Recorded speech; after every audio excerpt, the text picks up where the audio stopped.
Oğlum ne yaman olurmuş gençken ölmek, gençken ölmek.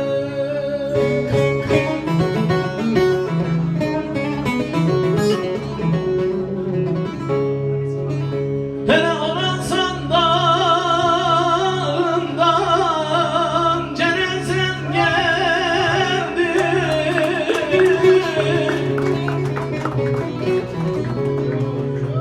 Beni gören anam, beni gören anam saçılıyordu.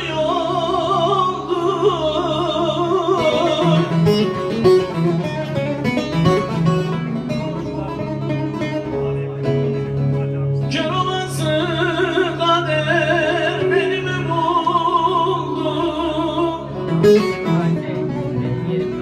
Hele ne aman olurmuş Yılmaz gençken ölmek, gençken ölmek. Metin Yılmaz'a teşekkür ederim. Sağ olun.